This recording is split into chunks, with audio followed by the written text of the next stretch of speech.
एका गणिताचं काय उत्तर मला मिळालेलं नाही. अगदी विधानसभेला सुद्धा किंवा लोकसभेला असेल, माझ्या नक्की लक्षात नाही, मोदीजींची सभा झाली होती शिवतीर्थावर. खुर्च्या रिकाम्या होत्या. विधानसभेला असेल. याही वेळेला आमची सभा झाली. मी आणि राज पहिल्या प्रथम शिवाजी पार्कला एकत्रित आलो. एकत्रित तर यापूर्वी सुद्धा होतो, शिवसेना प्रमुख होते तेव्हा, पण एका व्यासपीठावरनं आम्ही भाषणं केली. आदित्यने पण केलं. आपण सगळेजण साक्ष आहात शिवाजी पार्क कसं फुलून गेलं होतं. त्याच्या दुसऱ्या दिवशी सगळी जी काय खुर्च्यांची गर्दी होती, ती गर्दी, त्या गर्दीचा प्रतिसाद म्हणजे आमच्याकडे गर्दी जमते पण मतदान होत नाही, पण त्यांच्याकडे खुर्च्या मतदान करू शकतात हे पहिल्या प्रथम आम्हाला कळलं. रिकाम्या खुर्च्या मतदान कशा करू शकतात, हा एक न सुटलेलं उलगडलेलं कोड आहे. एकूणच काय तर त्यांनी शिवसेना संपवण्याचा आटोकाट प्रयत्न केला आणि त्यांनी जे काही पैशाचं वाटप केला गेल्या 4 दिवसामध्ये निवडणुकीच्या आधी, तो 4 दिवसापुरता वाटप नव्हता. गेले 4 वर्ष हे पैसा पेरत होते. आमचे जे काही निवडून आलेले नगरसेवक होते, मी मुंबईपुरतं जर बोलायचं झालं तर जवळपास अर्धे अधिक नगरसेवक त्यांनी त्यांच्या गळाला लावले होते. ते आता गाळाला गेले.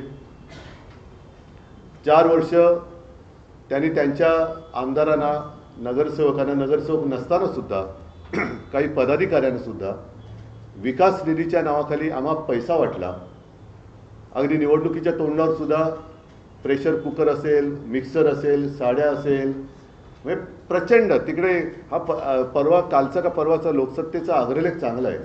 हा पैसा येतो कुठून, या पैशाचा सोर्स, त्या सोर्सच्या मागे ईडी, इन्कम टॅक्स, सीबीआय लागत कसे नाही, आणि एवढं करूनही जो आम्हा पैसा वाटला जातो.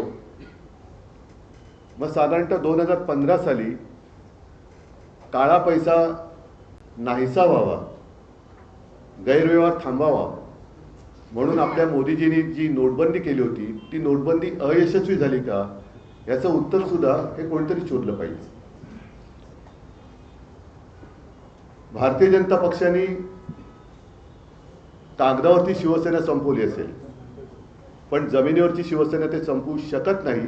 हे कालच्या मुंबईच्या महापालिकेच्या निवडणुकीने आणि इतरही जिथे जिथे शिवसेनेला मतदान केले त्या मतदारांनी दाखवून दिलेले आहे. थोडक्यामध्ये शिवसेना कागदावर संपवली असेल पण जमिनीवरची संपू शकत नाही.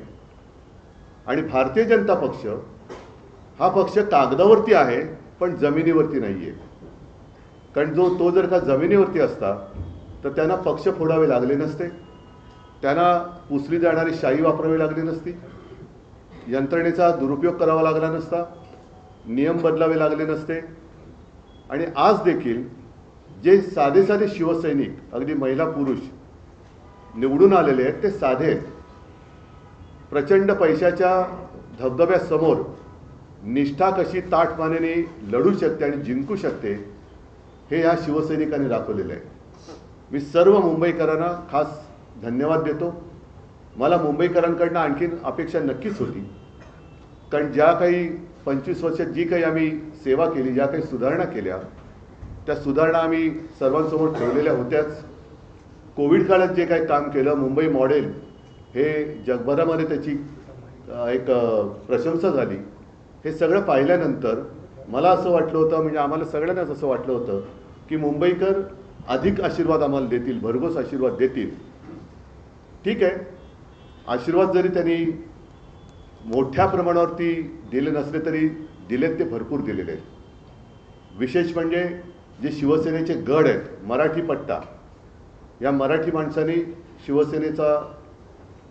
शिवसेनेवर असलेला त्यांचा आशीर्वादाचा हात हा तसाच ठेवलेला आहे. यापुढे महापालिकेमध्ये आता शिवसेनेचे किंवा सर्वच पक्षांचे लोकप्रतिनिधी हे सभागृहात जाणार आहेत आणि ते गेल्यानंतर मुंबई महापालिकेची तिजोरी यांनी कशी लुटलेली आहे, कसे कसे गैरव्यवहार यांनी केलेले आहेत, याचा भांडाफोड तर नक्कीच होईल. पण एक कर्तव्यदक्ष मुंबईकरांचे लोकप्रतिनिधी म्हणून शिवसेना, महाराष्ट्र नवनिर्माण सेना आणि राष्ट्रवादी यांचे लोकप्रतिनिधी हे काम करतील. आम्ही जो काही वचननामा जनतेसमोर ठेवला आहे त्याचा सुद्धा आम्ही नक्की पाठपुरावा करू. आणि मुंबईकरांची जमीन ही मुंबईकरांसाठीच वापरली जाईल हे सदैव दडपण आम्ही ह्या मुंबई लुटणाऱ्यांवरती ठेवू. याच्या पुढे आपल्याला काही प्रश्न असेल तर विचारा, मी उत्तर द्यायचा प्रयत्न करेन. माईक फिरवायचं म्हणजे तो ह्याच्यात पण महापौर बनवण्यासाठी प्रयत्न करणार. नाही माईक फिरवा का म्हणजे तुम्हाला तुमचा आवाज पण ह्याच्यात येईल. महामाईक चालू करा.